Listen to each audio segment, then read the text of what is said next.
what I really want to do is I want to give you an image and an idea today of your nervous system as frequency.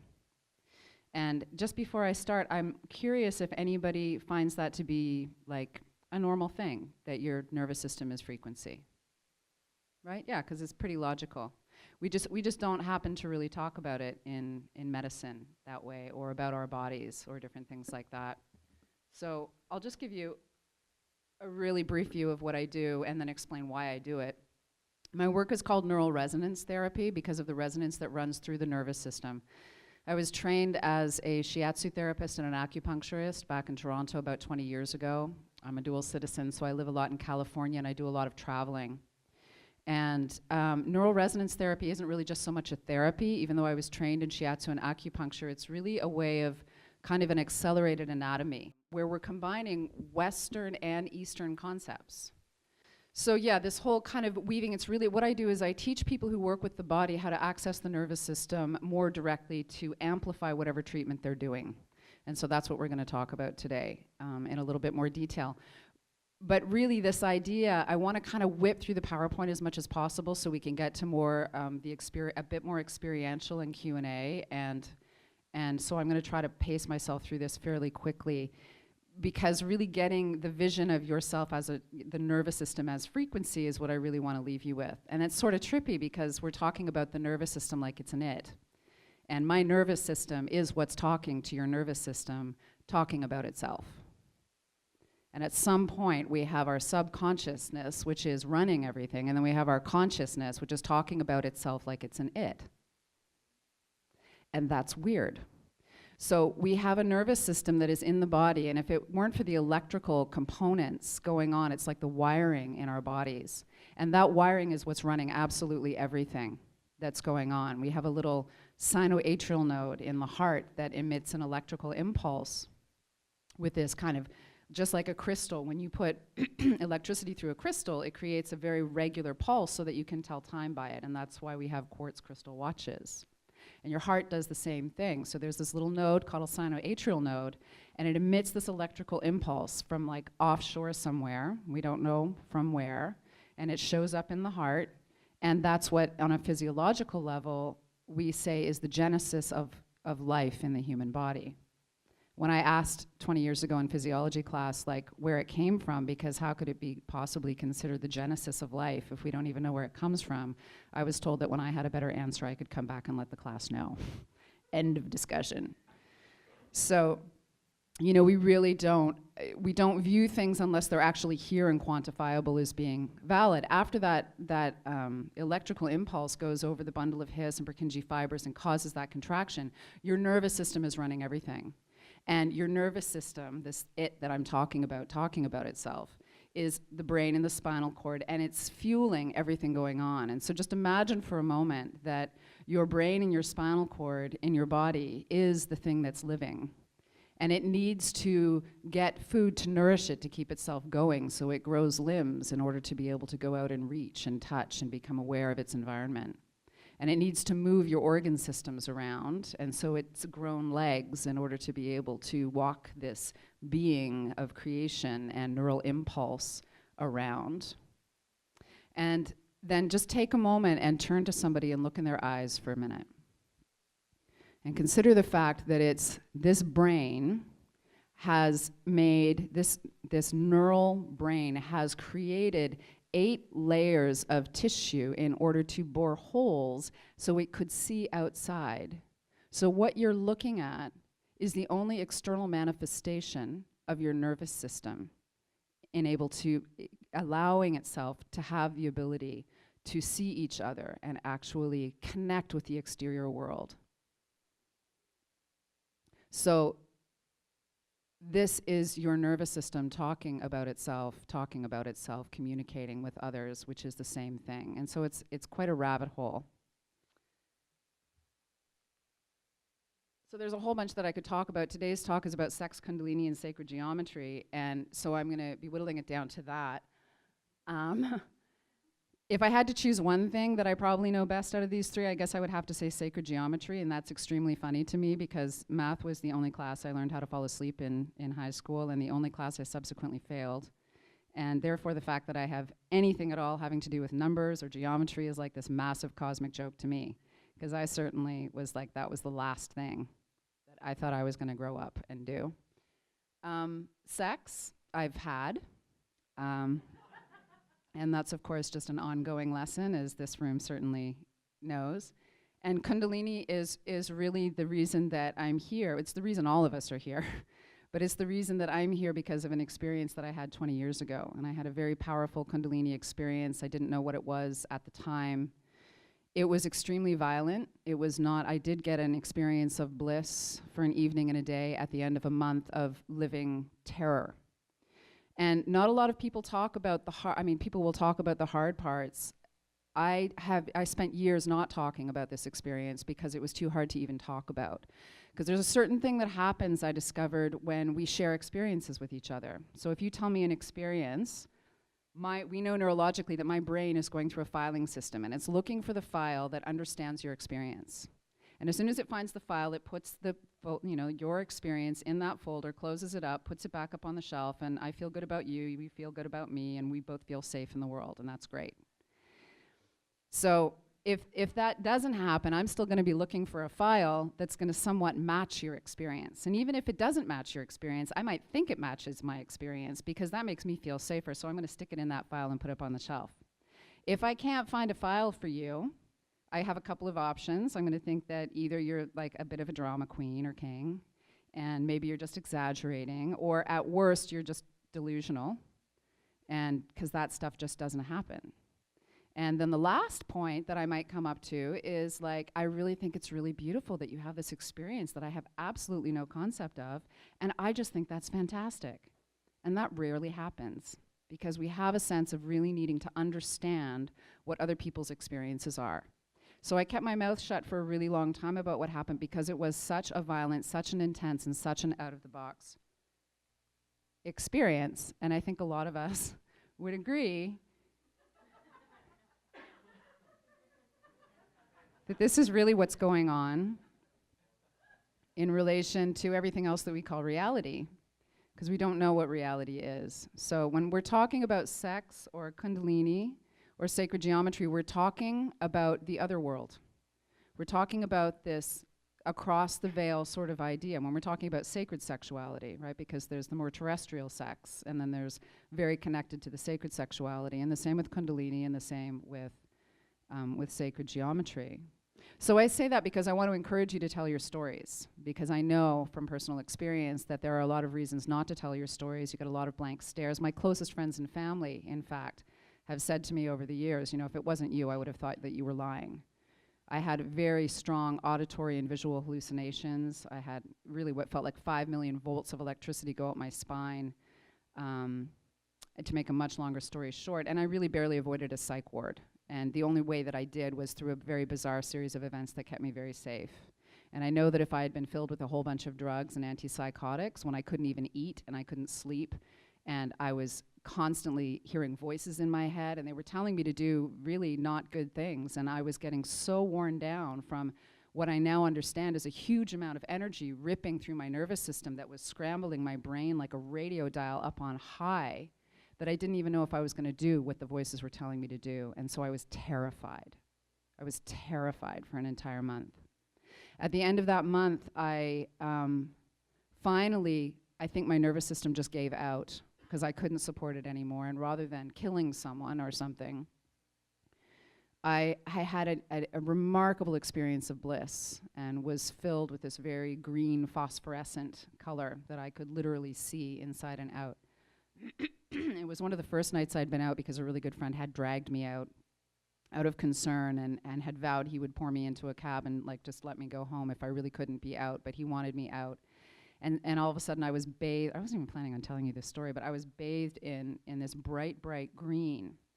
And my heart chakra like just exploded open, and like a guitar string, people were responding to me like I was the most beautiful creature on the planet, which was just bewildering.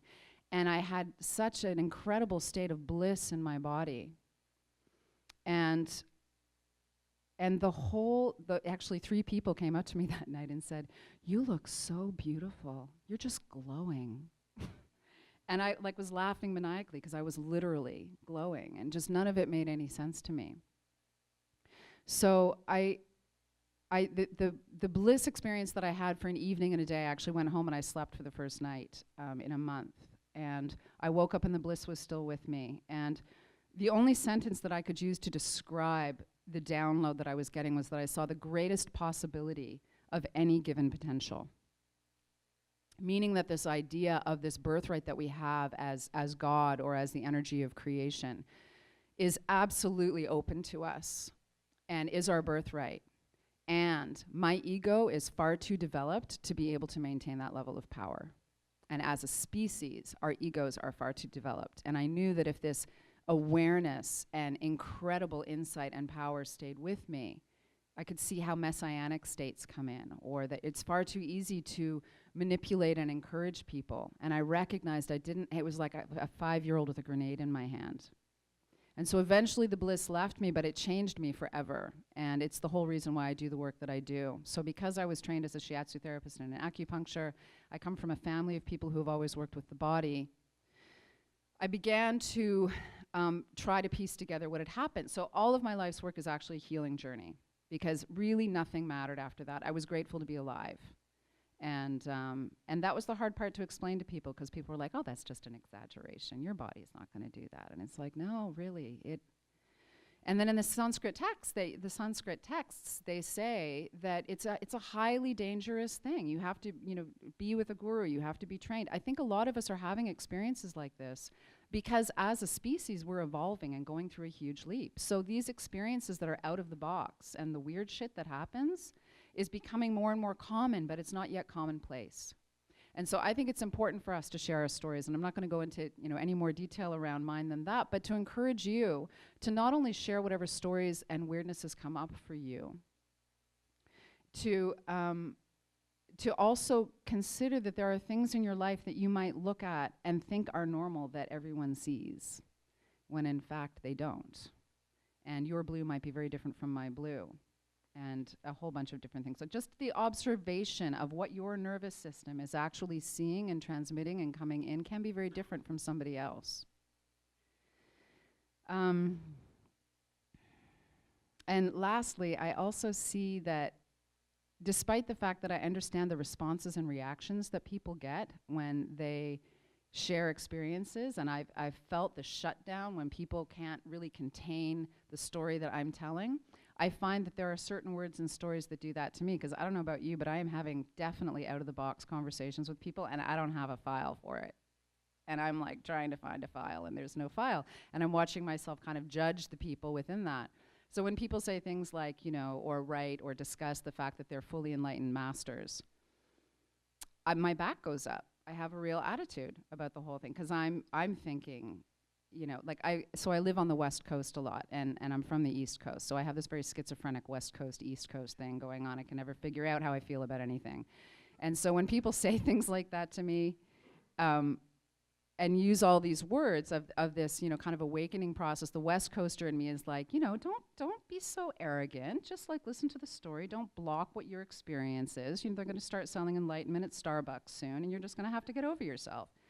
And then the East Coaster in me is like, what the fuck? How can you possibly be a fully enlightened master? Like, Jesus Christ could come down and say, I'm Jesus Christ. And I'd be like, can you walk on some water for me? Or can you, put a universe in this glass? Can you do something? Because otherwise you're just someone telling me about an enlightening experience. So, and people talk about full Kundalini awakenings. I don't know what that is. I don't have a file for that either. All I know is that I went highly, highly psychotic. And that blew my mind to all of a sudden go from being this person to being somebody totally different, and then come back to my body. And what that did was it rewired my entire nervous system. So in that rewiring, my process seems to be in the healing of weaving together the Western and the Eastern sciences. And what happened was I began to feel what was happening in the body. I began to feel meridians. I began to feel some things that I'm going to be going over today. And then something would land in my lap that validated what it was that I was feeling. It never happened the other way around. I never got an idea first. And nobody was talking about geometry while I was going through this process. So now people have it on their t-shirts. It's in, you know, all of the festivals that we go to. How many people are familiar with sacred geometry? Right. So it's around now, but 10 years ago, I know it wasn't, because I was having like a breakdown trying to figure out what I was seeing in the body, having no concept of math or geometry, right? Because it was the last thing I was interested in. And I was walking down Venice Boardwalk, and I was trying to explain to a friend, because it's very straining on the mind when you're continually seeing something and nobody else is validating it. You start to think that you're really the problem. And I'd had a psychotic experience, so I was really wondering if I was just really, really messed up. And plus, geometry does interesting things to your brain too, because it's your brain watching itself watch itself. And so it is the only mathematical science that actually gets the left and the right sides of your brain communicating with each other. It needs both the left and the right, and it's the only mathematical science that will do that. So it is a rewiring in itself. And we're going to see why it kind of communicates on a geometric level with itself. So I was walking along Venice Boardwalk and talking to a friend and trying to explain what it was that I was feeling. And there was this little TV with this artist had, and there were, for the first time, I saw these fractal images of geometry. And I went, oh my God, that's it, that's what I'm seeing. And he said, I know what you mean, that's it.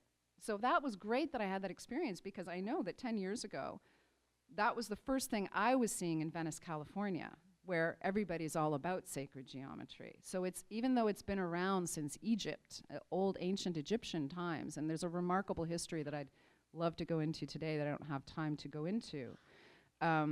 It's really bringing up a whole resurgence, and it is everywhere. And it turned out to be the very thing that I was searching for in piecing together the Western and the Eastern concepts of the body that we'll go into. And yeah, I could keep talking and I'm going to stop. So yeah, when we use different words like enlightenment or full Kundalini awakenings, you know, there's this aspect that we don't necessarily know exactly what we're talking about. And Adam Bauer, actually, this is where I'm going to use his quote. He used a quote the other day in his talk about Tantra, and because this is a conference in and about that, I wanted to use this as sort of the base of idea. This is a translation and a definition that states that there is a twofold goal of all tantric practice, the higher and the lower goal. The first refers to a state of spiritual freedom, release from all suffering, salvation or beatitude, the nature of which we will discuss in more depth. This state is usually called moksha or mukti in Sanskrit, both of which means release or liberation. The second refers to the goal of worldly enjoyment and prosperity, which encompasses pleasure, power, and all good things of the tangible world. It is usually called siddhi or bhukti. The fact that the Tantra is legitimately directed at both of these goals is one thing that sets it apart from other Indian religious traditions, or indeed most religions in the world. Though it is true that there are tantric texts devoted almost exclusively to either the goal of mukti or bhukti, in general, tantric spiritual technology was designed to secure both goals, the physical and the otherworldly, the here and the veil, across the veil, wherever we came from and wherever we're going back to. Note carefully here that the definition tells us we cannot call any practice tantric that is only directed toward the lower goal. For example, if the goal of a practice is simply to improve one's sex life, then however spiritual sounding it may be, it cannot be called tantra. If, on the other hand, that goal is part of a practice in which it is consistently subordinated to the goal of complete spiritual freedom and awakening to the ultimate reality, then it can be called tantra. And I think that that is a really important point, because when we use these words like enlightenment, when we use these words like Kundalini, or even geometry we call sacred because we're trying to talk about something that isn't just the geometry that we learned in math class. There's this here world that in physics we know, out of all the energy available in the cosmos, this physical reality is 0.0000001% of all of the energy, and the 99.999999% is vacuum, some of which is quantifiable and much of which is not in physics. So this world of reality is minuscule. It's like a bleed from the vacuum, however we bleed into it and however we bleed out of it. So when we use these words like enlightenment, I just wanted to kind of clarify, or tantra, that there is a higher and a lower. And I love that that quote says that. There is a way to honor what is going on here and honor what is going on there. And sometimes I think we need to use different words. or at least have an understanding that if somebody is going to use words like, I am a fully enlightened master, that there are different gradations of what we're talking about. Or the word shaman, right? Everyone's a shaman. And I have a lot of friends who are shamans, and I don't mean to criticize that at all, but it's a word that we've appropriated.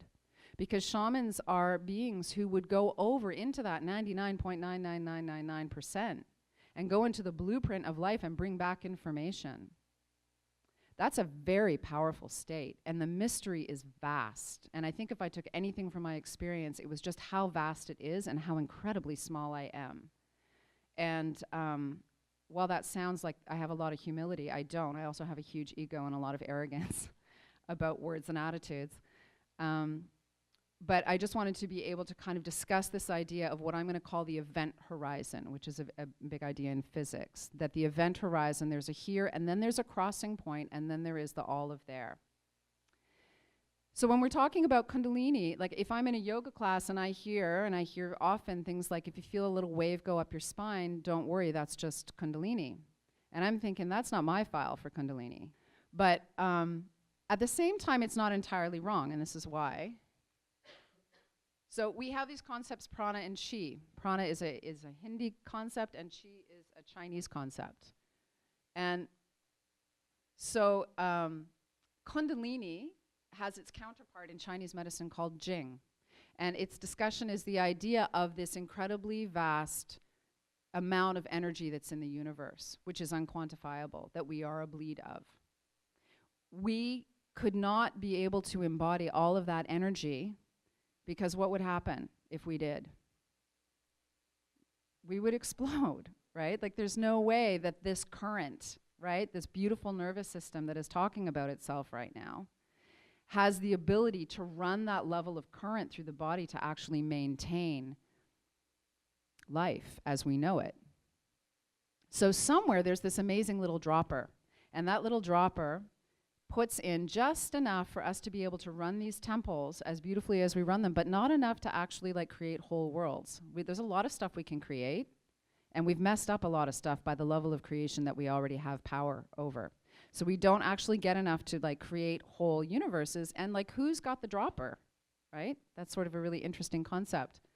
But Kundalini is, and in Chinese medicine, the kidney system is what's actually the organ system that's responsible for taking this cosmic drop of Jing or Kundalini, depending on which culture you want to be discussing it from, and kind of meeting it through the system and breaking it down so that we have something that is more assimilable by the body, called chi or prana, depending on if you're talking from a Hindi perspective or from a Chinese perspective.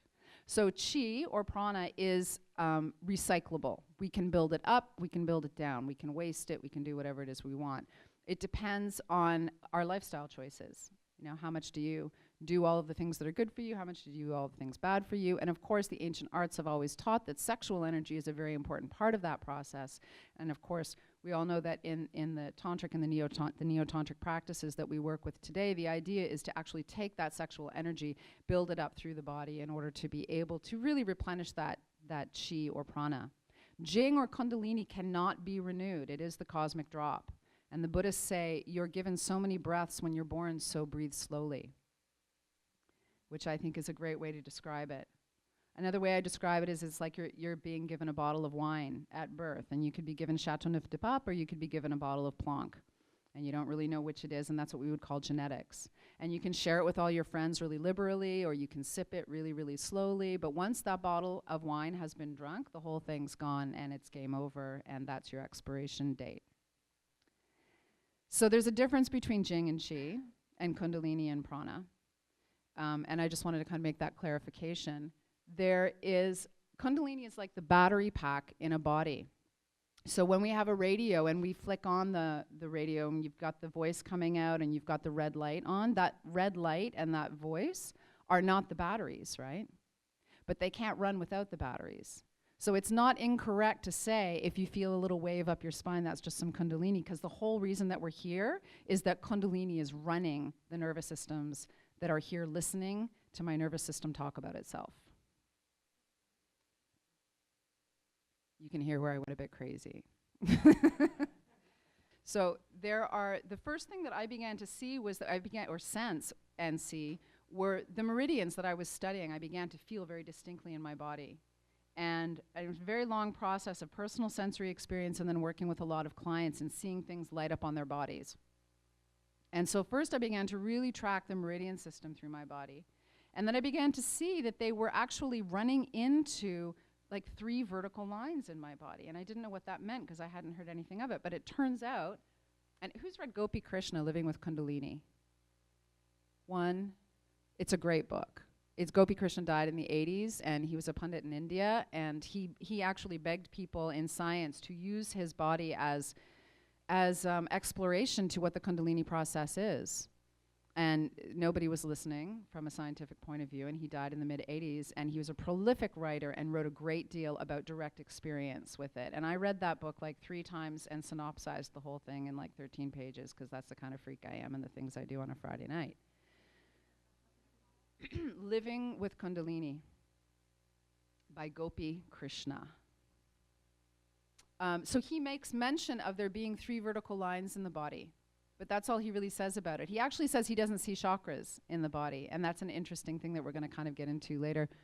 But these 3 vertical lines, and it turns out that in every culture this is understood. So what you would most be familiar with would be the Ida Pingala and Sushumna of the Nadi and the Ayurvedic Nadi system. Who's familiar with that? Right, so that's what we're most familiar with. And so the nadis are an ancient Indian system. There's anywhere between 16,000 and 300,000 nadis, which are kind of like meridians, in your body, depending on what you're reading and I guess what level they're reading at or discussing. And there are 3 primary ones, and they're called Ida, which runs on the left, Pingala, which runs on the right, and Sushumna, which runs up the middle. And also in Chinese medicine, kidney yin and kidney yang relate to the exact same thing. Kidney yang runs up the right side of the body, kidney yin runs up the left side of the body. And so as I was saying before, this little cosmic drop we're given is sent into the kidney system. Right in the Ming Men is a point like around L2 in the lower back, which because I'm speaking with a sexuality crowd, I will say that in bodies, a lot of times, this is kind of where if there was a hose that the cosmic dropper went into, this would be the hose. And it feeds the entire kidney system, which is responsible for sex, birth, sexual maturation, and death. It's like we consider sex in this culture to be about our genitals. It's obviously a cellular event that's happening, life source energy moving all the time. And it's the kidney system that is holding that and connected in and around the lower body, the reproductive organs, the womb, the prostate, all of that. So touching that spot can be very erotic because it's what really can create a lot of wave through the body. So this kidney system on kidney yin and kidney yang is discussing the same thing as the Ida Pingala and Sushumna. And as well in the Vedas, there's Agni and Soma. It goes on and on. I found a lot of references and now understand that these 3 vertical lines of energy are understood in all of the other cultures. So they represent on the right side the very yang, masculine, fire, sun, active, positive elements. And on the other side, the very yin, feminine, water, quiescent, and symbolized by the moon. So we've got this moon and sun energy. And what the ancients were always discussing was the idea of energy. So when we're looking medically at things that we're talking about, our very young Western medical science of 200 years doesn't acknowledge that energy exists in the body. So it considers all of these ancient systems to be very primitive. But in fact, what they were looking at was the blueprint of what was actually creating with the electrical conduction and the polarity charge of positive and negative in the body. And so now our physics and our metaphysics are actually meeting more in the middle. And so it's a very exciting time to be alive because this is really beginning to coalesce. And I think a lot of us are getting the same memo. So I just want to skip through a lot because I'm going to keep talking forever otherwise. So basically, what we're looking at is in Western physiology, we have muscles, nerves, and dermatomes. Dermatomes are the way you feel on your skin. I'm not going to go into a lot of detail about this, but to say that in the Eastern energy systems, we have meridians, chakras, Kundalini, Taoist belts of tension, Dantians, Ayurvedic nadis. We have the work and understanding of Wilhelm Reich. How many people know Wilhelm Reich? Great. And essentially what my work is involved in is that what I trace through the body is that rather than looking at all of these pieces as separate cards on a table in a linear fashion, which is how we're taught to think, I essentially put one card on top of another, or the body showed me how to put one card on top of the other. And they all fit together like a jigsaw puzzle. And it looks like planes of energy moving through, to make a longer story short. So the basis of the work that I do is I go through a huge amount of theory around this, which I'm not going to go around in today. I do have a film online that is an hour long, and I really suck at closing and letting you know about things, so I'm going to just tell you now. I have some cards here, and I actually made them specifically so that you have this image that we're going to go through, so you can stick it on your fridge and you kind of play with the sensory idea of it. They're also in the bookstore, and I have some things there for sale, and as well, I'm going to be putting out a sheet. It's an online film that I created, and I usually sell it as a student tutorial. But I am actually being asked to create certain educational platforms. I'm going to be taking that film and cutting it up and making it into much more extensive programs. And I really like the condensed version of 1 hour to really walk you through how these systems come together and how the geometry is formed in the body. So essentially, if I had to find a pictorial way of describing what I see in the body as at the nervous system and these planes of energy I'm talking about, is that rather than considering, when we talk about being a light body, which the East Coaster in me would be like, yeah, and the West Coaster would be, stop being so uptight about it. But I found the light body in the body. So imagine for a moment that this brain and this spine and this nervous system is what's emitting the energy, right? It is what's being emitted. And so when I look at a body, this is the best pictorial description I can explain of what it is that I see. And it also helps explain, because I know acupuncture, it explains to me why there are certain points on the body that acupuncture points exist. Because if you have energy that we'll call light, although Russian scientists have discovered that it's actually probably more sound resonance that the nervous system is functioning on. Because if the nervous system were electrical, it would be emitting heat, and it does not. And so whatever this, we'll call it light, whatever this light by this energy from the middle is coming out, and just like sunlight coming out of a burst, where the physical body, which is just a film, where it passes through, it leaves traces, and the ancients began to trace on the body what they were seeing. And so this very deep science of understanding one point to another point all of a sudden comes into a much bigger perspective. We're certainly not taught this at acupuncture school. So this is something that the body taught me, and it just makes a lot of sense. And in all the theory and stuff involved, it actually makes even more sense. And the more you get into acupuncture theory, it makes even more sense, and it's all very cool, and I'm kind of obsessed. What else do I want to say about that? Oh yeah, so like in acupuncture school, we're taught, this point is really good for mastitis, if your breast hurts, and it's really good for nosebleeds. We don't know why. We're just told those are the indications, contraindications, remember them, regurgitate them, here's your diploma. Right? So you'd think also too, 3 vertical lines, I'm going to whip through this part really quickly. It's all in the film in a lot of detail. Medieval philosophers believed that the spinal column was actually going to be 3 full columns through the body. And you can see that actually in our nervous systems, there are indeed already 3 lines moving through this white on each side of the spine. These are the meridians, actually, the bladder meridian down the back, which is actually running all the kidney chi. You can see really clearly here, there already are 3 vertical lines of neural tissue in the body. And it's not a huge leap to imagine that as we evolve, that they might become as thick as the spine itself, the spinal cord. And so these are called sympathetic ganglion that run down. That's your sympathetic nervous system, your whole fight and flight thing. This is the one that keeps you in fight and flight. And so there's like these little football huddles down the side that are really significant to the overall fractal idea of the body. Might not get a lot of time to go into that, but just wanted to at least be able to show you the 3 vertical lines that we're seeing. And then in these old ancient documents, there's the sun on one side and the moon on the other side. And there's 2 guys fighting, and there's Mercury standing in the middle with the caduceus of the life wave going through the body. And then the rod of Asclepius is over here on the sun power side. And they're in combat to have the stillness in the center of what's going on. I mean, there's no better way to describe concepts across cultures and languages and wars and library burnings than symbol.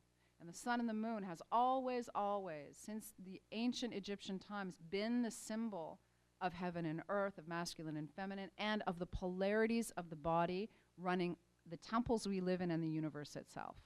So the wisdom is much, much deeper than the superficial one that we're taught generally about the body in Western medicine. Although, you know, I've got doctors in the family and stuff, and I wouldn't be here today if it wasn't for Western medicine, and many of us wouldn't be. So it's certainly not a diss to Western medicine at all. We're just all learning. The event horizon is a concept in physics that discusses the here being the physical and the small bit, and the there being the large bit, across the veil, wherever we came from, wherever we're going to. But what does it actually mean in physics? And what it means in physics is that if we have the ability from a technological perspective to actually understand the mechanism of bleed between over there and over here, we have the ability to have an absolutely inexhaustible source of energy. And that's an absolute species changer, right? Because no longer do we have to pull fossil fuels from the earth. We have the ability to actually draw energy in, and that's really the future of where our science is going. It's not sci-fi, and it's not woo-woo, and there's a lot involved in that whole topic that's going on. What it means in the human body, and what I have learned from working with the understanding of what I'll call the geometry of the body, is that it gives us a deeper map work to the idea of how to draw in that extra chi, how to draw in energy. There are certain physical issues that I had that Western medicine couldn't help me with, and that left me very sick and on a lot of antibiotics for many years. And I have done a lot of healing on my body. I continue to in whatever way is coming up, because I'm in no way enlightened or fully awakened or perfect or anything. But I have definitely healed myself of things that were unhealable. And my brother's an MD, and he's been witness to it my whole life, and so I've gotten this also medical perspective of what's been going on. We have the ability to cross the event horizon in our own body, and certainly using our sexual energy is one doorway into that. And before I forget to mention it, one thing that the body has taught me and is teaching me is that the event horizon there, when we're talking about orgasm and sexuality, and I don't know if this is common tantric knowledge or if this is just something that I'm learning in the body. But where the event horizon happens is that when we get ourselves up to orgastic point, right? Because there's the here side, the before part, and then the after part, right? And it's just electrical charge. It's the body building up charge, releasing charge, and going down. And at the point of the apex of orgasm, if we could hold that middle ground before it goes over the threshold, it's like trying to hold two north poles of a magnet together. It's a very tricky art. And yet if we can actually maintain that, that's where the event horizon happens and everything can get pulled in. So it's not just about the build-up, and it's not just about the after part. It's actually all the magic is in the sweet spot, in the middle. And so physics is also looking at where that sweet spot is in relation to drawing energy over. Also, the event horizon between the consciousness and the subconsciousness, to me, is the description of what healing is. My version of healing is that my subconscious knows a lot more than my consciousness does. And every bit of healing that happens to me on all three levels of mind, body, spirit, because they all happen simultaneously. You can't have one without the other. The chemistry is not going to change without the brain changing, et cetera, and without there being physical response and healing. That healing is actually when the subconscious bleeds a little bit more into the consciousness. And suddenly we have a little bit more awakening, and that changes the whole chemistry and nature of what's going on in the body. That's my version of healing. So I don't consider myself a healer. That's a word that I use for my grandfather. And you know, I think it's a perfectly fine word to use. I just consider myself to be more of a facilitator in healing, which I hear more and more people saying, and I think that's really our tribe, because we're all healers, and we're all doing the healing, and I'm really only in this work because I'm working on myself, and I'm doing the healing that I can do. Okay, so what's sacred geometry, and why does it matter? This is a water molecule, and if we were all fish, and I swam up to you, and I said, this is water, that's what it would look like. And you'd be like, because all molecular structure is geometric in nature. And so you'd be like, well, that's really cool, but what does that have to do with me? You know? But so imagine the leap of a fish brain to go from this to the water that it's swimming in and the water that its body is. That's a massive mental leap. And as a species, I believe that's exactly the point that we're at. So we are learning about this field that we're swimming in. And we're learning about what we're made of.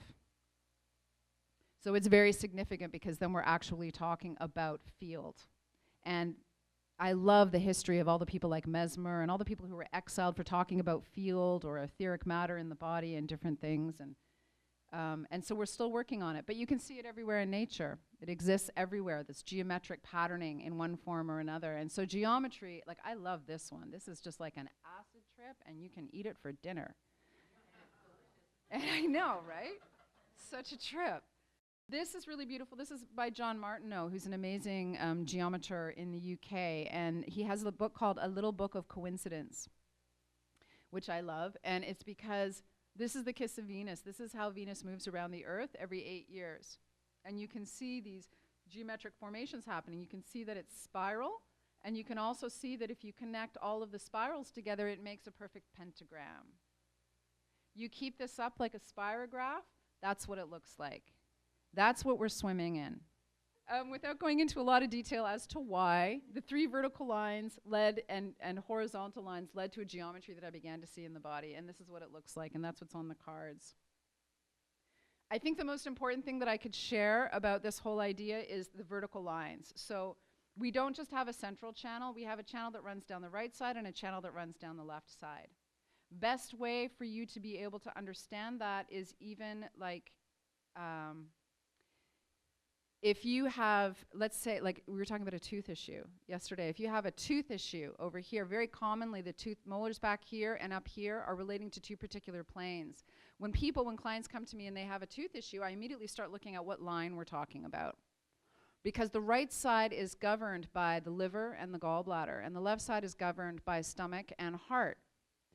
So there are different ways to discuss this. Meridians are like tarot cards, and so I have to try to put it as briefly as possible, which takes away some of the magic. But the left side basically is what is digestible to you, what is indigestible to you, and how you are assimilating your environment is how things are going to be working in your physical digestive system. And a lot of that shows up on the left side, and that's where we pack all of our anxiety in. So we eat emotionally as a result. We have, if you get in shock, you don't want to eat. Or you do want to eat because you're trying to fill a hole. So there's this whole way that's the actual way of the left side working. So a lot of stomach issues, digestive issues, different things, as soon as there's a left-sided thing going on, those are the things that I'm looking at first. On the right side, it's there's so much to say about the liver and the gallbladder and the emotional charge of different things that it's carrying, as well as the environmental factors involved, because it's what's, of course, detoxifying everything in our system. So different kinds of things, like why are ears an erogenous zone? My perspective of that is not only is the ear itself a map of the body, as is every other part of the body, which is the fractal side of it, but also the deep, deep, deep inner ear goes right behind your eye where that whole vertical line is. And in Kundalini writings, I've read things where somebody would say, I got this incredible pressure behind my eye, but it felt sexual.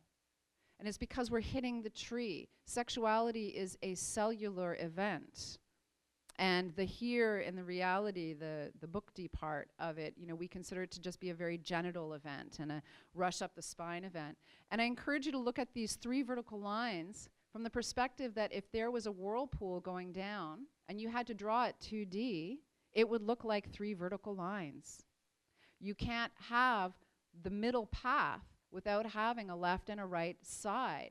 And what we are is a funnel of energy going up and going down. The other slide that we couldn't see clearly, and which you see in many drawings, is one spiral going down and one spiral coming up this way, because the body is always moving clockwise, counterclockwise, with the energy coming up and down and around.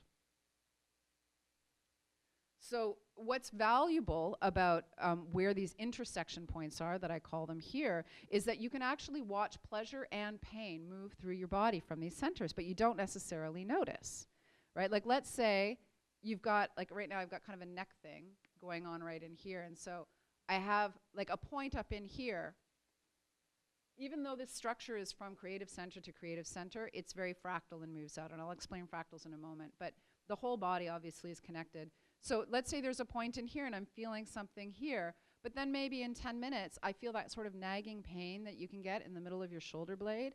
And I'm not connecting it to my neck. I'm just thinking, oh yeah, sometimes that comes up and it bugs me. And then maybe later on in the day that goes away and I've got that lower back thing going on, or maybe some menstruals or hormonal stuff or whatever. And then maybe it'll move down my leg later on, different sorts of things like that, but we don't connect the dots. And so this is actually an entire system that is like a hydraulic system of energy looking for balance and release through the body. And you can track pleasure and pain through your body in this way.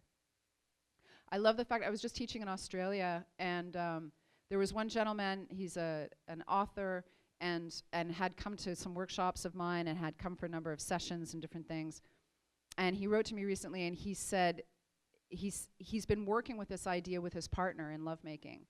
And he said, I can't believe how much opens in the body when you're really relating to all of these different points, because this is where energy will block. They're intersection points like traffic.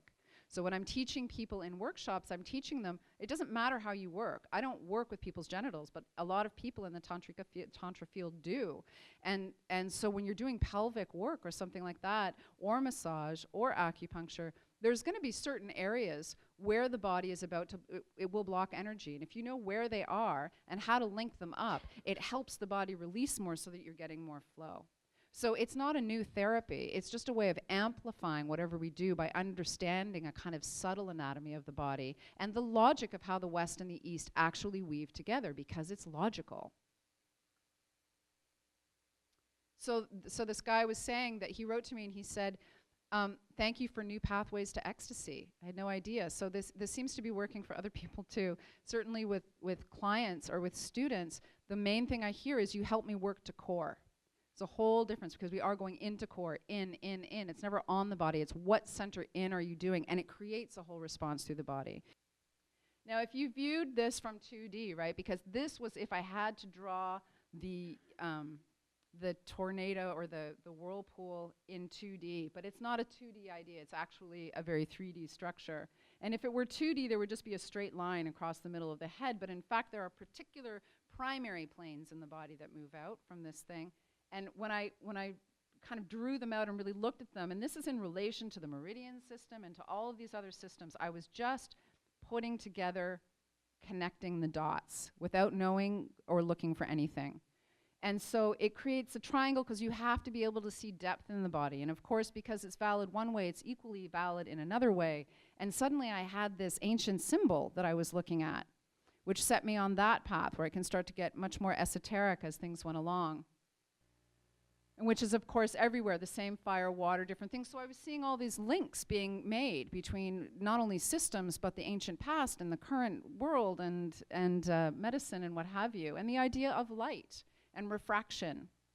So that's been my journey, largely. And this is how we see light, this little thin sliver in a sea of unseeables. So let's just take a look and break down at this idea of light moving through. If energy is coming from the middle of the body and not onto the body, then I'm using the chakra system as a general idea of one singularity, because this is happening on a cellular level, on a quark level, on the tiniest Planck length level, all the way out to the universe. And so we're just using one singularity or one point as an example. Here's a ray of light moving through, right? Because it doesn't just stop at the body, because the body is just a veil between the here and there. That's another angulation of it. That's another angulation of it. You put it through. So, and if you kept going, it would just be a great big white blob in the middle of the screen, right? So how does the brain break down what it's looking at? And how does the body and all of these things work in spirals and lines? And that's the exploration. Keep it going through all the chakra system, and it looks like that.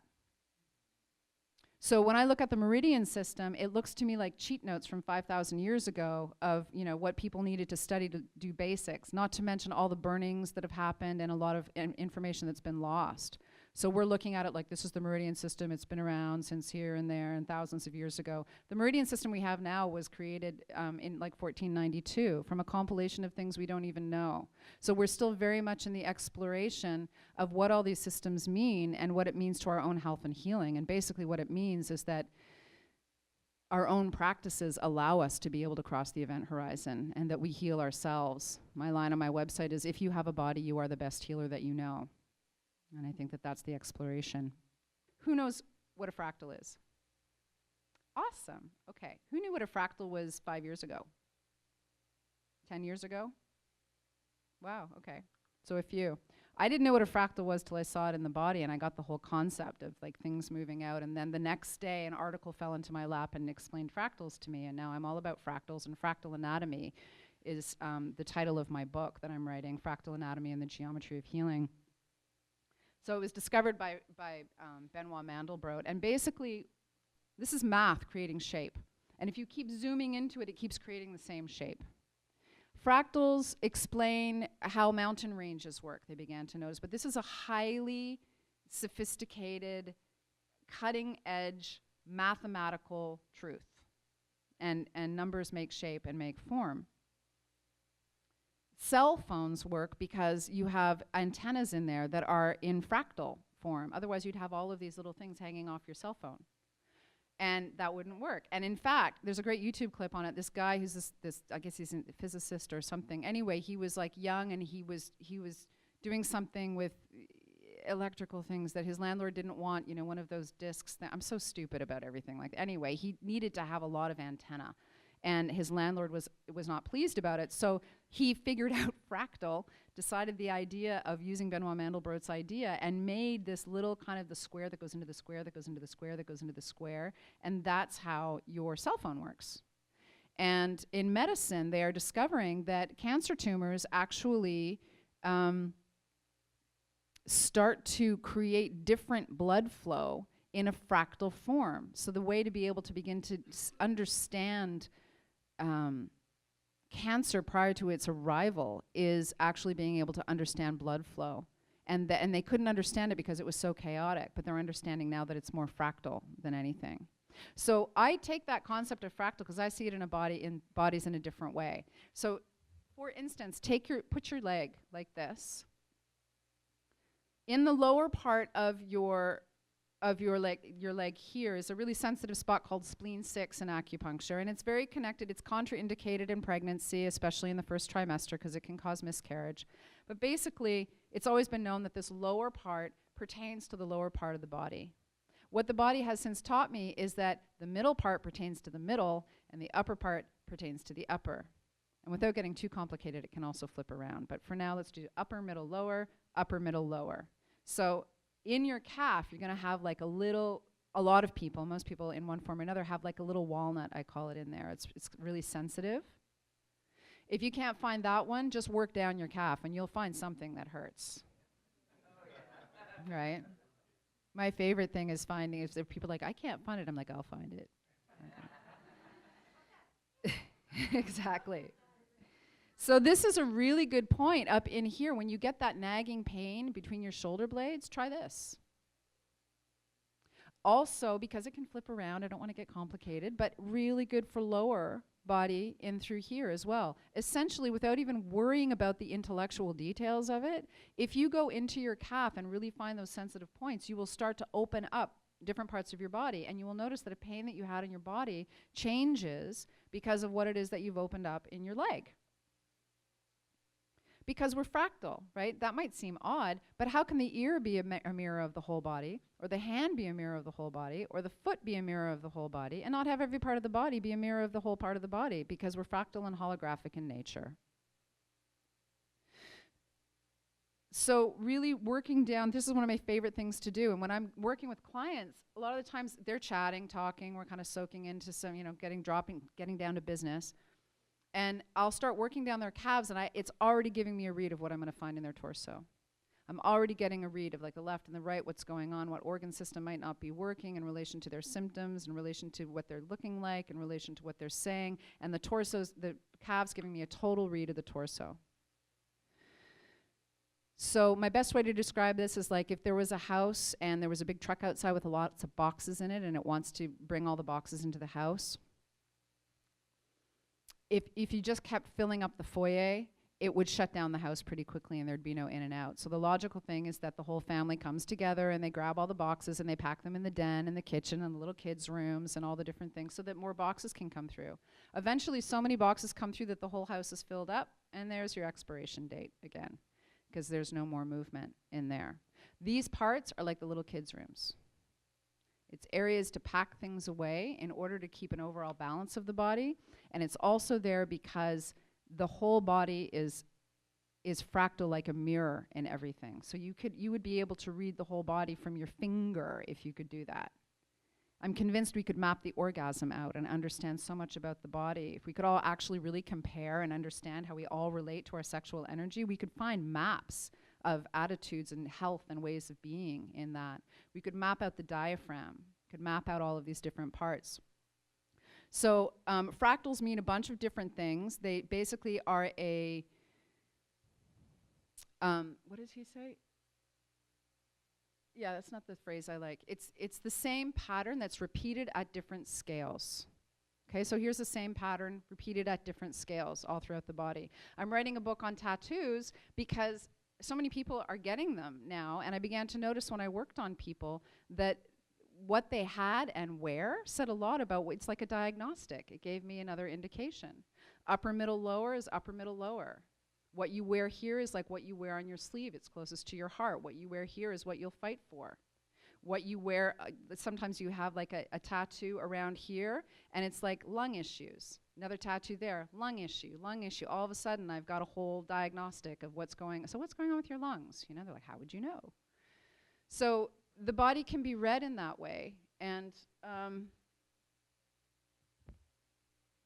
fractals are also based on the idea of how things run in nature. So, for instance, plants breathe by having little stroma on the bottom. They're like little diaphragms. And they open up and they allow oxygen in, or no, carbon dioxide in, and then they exhale and they let oxygen out, right? So we breathe a mirror form of plant life, and that's how we get to keep breathing, because they keep giving. And when they go to sleep at night, there's more carbon dioxide in the air because they're not breathing in. They're going to sleep. And then during the day, they're back into activity. So this carbon dioxide level to oxygen level changes on a 24-hour level, which is the same fractal idea of how we breathe. Hi. Hi. I don't know if you can, this is on. Mm-hmm. So I had an experience, I've had it twice, and I haven't been able to understand what it is. And a couple of things you said gave me some idea that you might be able to explain it. Or not. Or not, but at least we're sharing stories, which Exactly. is good. So in a sexual experience where I was raising my energy was raising, I got to this point in the experience where I felt and I saw this kind of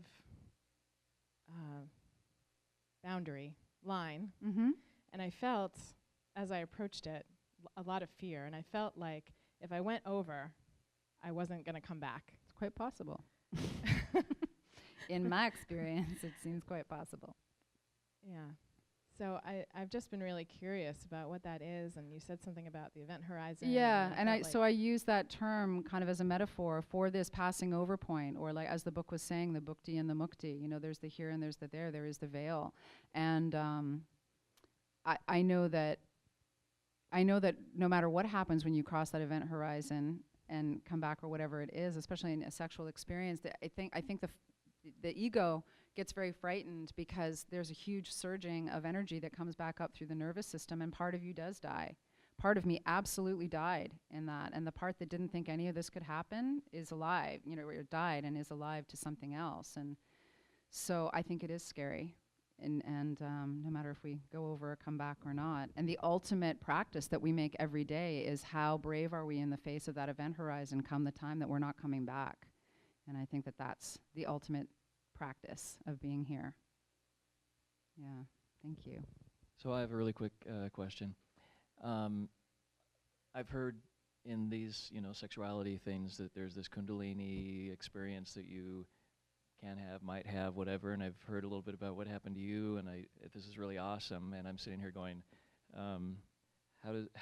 is this something that could happen to me that, That's a or great how does question. it happen, or It's how a does it really apply good to us question. in the Yeah, because I think that, as I was saying, a lot of people are having more out-of-the-box experiences. But if we talk about Kundalini as like just a little wave up the spine, or something that it's something that it does to us. I didn't do anything to bring it on. I wasn't, I certainly am not a practicing yogi that's practicing 10 hours a day for lifetimes. And, all the ancient practices, the yogis would do this in order to activate and build up Kundalini. And in this society, we have this perspective that it's something that if you bounce up on your coccyx enough, you can like somehow hit enlightenment between breakfast and lunch. And so there's this sense we're talking about it in the here world, but it's across the veil and it is a mystical experience. And my experience was like the fear of God. I understood what the fear of God meant. And I'm not religious in that way, but I was like, I get it. Like it was so big, and I didn't ask for it to happen. And we are, so yes, absolutely it could happen to you. And absolutely it could happen to me again. I had a second experience that was similar but much shorter, and I saw how much I had learned to be able to deal with it. But you know what, if it happened again like that, I'd be scared shitless because it was really hard, and I can't even believe I made it through what I did. That being said, a lot of people just have blissful, beautiful experiences. I think that the only reason maybe mine was so intense was because I wouldn't have done this work without it. I wouldn't have left the lives that I needed to leave in order to do this work. And so this healing journey has been helpful. So I think we talk about how we can activate it and how we can bring it up, but ultimately it's Great Spirit's choice. Meredith, I want to make a comment. Actually, my mom was in a relationship with a man in the 70s who wrote a book called The Kundalini or Psychosis. And his name is Lisa Nella. I think it's still published. Yeah. And he was a psychiatrist at that time. And I've been looking for that book because I had it and I lost it, and I was trying to remember what it was called. I think you can find it if you go to used books on Amazon. You can probably find it. Great. But and I just want to say that because I had a spontaneous Kundalini experience back in the 80s, and I think part of it has to do with if you go into the psychosis experience. Part of it can be the intensity, but part of it can also be how willing you are to surrender, the egoic part of you to surrender. Mm-hmm. So like what was interesting to me in your story was when you went out and you kind of surrendered a bit, instead of trying to hold on to the control part, is when you felt your heart kind of open, and then you went into the bliss. So some of us are more prone to surrender into that than others. Mm-hmm. So my experience was not that. I went into the oneness, and I was making love with somebody, and I was sure they were there with me, and they experienced the whole thing. And I'm getting a little emotional. And then when It's an emotional experience. and I came back, and I was like, wow, that was amazing. He goes, yeah, that was pretty good. And I was like, no, I'm talking about the Kundalini thing. Like I energy shot out my head, and I left my body, and I merged with the universe. And he's like, what? I was like, really? You missed that? Yeah. And no, so, thank you. That's valid. Yeah. But I also think there's Stan Grof's wife wrote a book about it as well. Yeah, which I is love Christina Groff. and I forget what her book's called. Spiritual Emergence. Spiritual That Emergency. book helped me a lot at the time too. Yeah. And So it's I think a shame that center doesn't exist anymore. So I think one of the things that that brought up, your talk brought up for me at the beginning, was that I think when people hear these stories, it brings up fear. Mm-hmm. And I think what it is that what I want to say about that is, if something like that happens to you, you don't want to necessarily go to a medical doctor who has no clue about what that is, who's going to say you're having a psychotic experience, or you need some antidepressants or anti-anxiety or whatever. You need to go to somebody who's an expert in Kundalini awakening. I also want to say that I think there is something like a tap. Like you can imagine if you have the tap on very light, just barely turned on, this little tiny stream of Kundalini can come in, and you can have a small experience. Mm-hmm. Or if you turn on a fire hose, it can kick your ass across the universe. Yeah. And so it's like that as well. Yeah, for sure. But when I say expert, I agree. There's not really expert, but someone who's experienced. That's a great word for it. So someone who's experienced, who's had that experience. Yeah, thank you. Run around. Thank you for your lecture. It was very interesting. I had a question. I had a severe illness at one point in my life, and just naturally, I went into inhabiting this event horizon that you call, which I really like that title. I really connect with that, where I spent about a year living in that horizon, like in kind of healing myself while I Mhm. was undergoing regular Western medical treatment at the same time. And what I find is that it created interesting pathways that sometimes lead me to checking out Mhm. in my reality since then, and it's been like over 20 years now. So I'm wondering, what do you do to deal with that, these new pathways that are very interesting and fantastic in terms of healing and connecting with that vacuum, but maybe lead to a lack of grounding in the here and now? I would kind of go with Crystal Dawn's idea of go for the surrender. You know, and to try to, when the fear comes up because you don't know what to do or what's happening, that's to me where we build faith. Because I don't have the answer for your question or your experience, and that's why I say also we should share stories, because maybe someone does have a direct answer. There are definitely ways to ground ourselves, and I find also when that energy is really active, the last thing I need to do is actually go in deeper and do more meditation and do more stretching, because it's just a little bit too much. So I need to be in nature. I need to ask me, what do I need? So I guess that would be my suggestion, is to like go in that space, ask yourself what you need, ask yourself what's blocking you from achieving that. And the answer might be, I'm afraid. What are you afraid of? I had one experience once when I had a second rush, and I went into like shock and terror, and all of a sudden it's like I turned into two people. And it was not a voice in my head or guidance per se. It was Meredith, the therapist, talking to Meredith, the freaked out person. And the therapist was like, all right, what's the problem here? And I'm like, well, like everything all is one and it's all just kind of, you know, and I was like, okay, so like, you know that, right? And I was like, uh-huh. And so how do you, how do you feel when and I'm in like an apartment in Venice and I've got to drive and I'm freaked out. And it's like, how do you feel when you push that energy away from you? And I'm like, I feel really bad. And then it was like, okay, so how do you feel if you put that energy inside of you and suspend your belief? You don't know what it means. You don't know if it's possible. This huge concept that you're seeing on a massive global galactic scale may or may not be true. Why don't you suspend your belief, put it inside of you as a possibility? How do you feel now? And I thought, well, I feel calmer. And Meredith, the therapist, said, there's your answer. And so I breathed, I grounded, I went back out, I got into my car, and I, you know, managed to and every time that thing came up, it kept reminding me, inside, suspend belief, inside, suspend belief. So I helped myself by talking to myself about it in that way. And I think you have all of your own answers. Yeah, thank you. Okay, sorry. A quick question here. Thank you again for your lecture. It's been very good. I Thank have you. a question about reconciling the movement of the energies up the body and through the body with the Tao experience of harnessing the energy here to then work with that energy either for the healing purposes or for manifestation or for bringing it out into the world through action. So it's, you know, it's almost like the practice of qigong when you're harnessing the energy here and creating Here an being energy the lower ball. dantian. Okay. Well, lower than the solar plexus. It's Okay. around the second Sure. chakra level. Yeah. Versus having it flow up and down. Have you studied that or looked into it or No, I'm into still those learning. practices? You know, I don't feel like I'm in a position to actually tell people how to manifest or what to do specifically with the energy, save from being able to track it.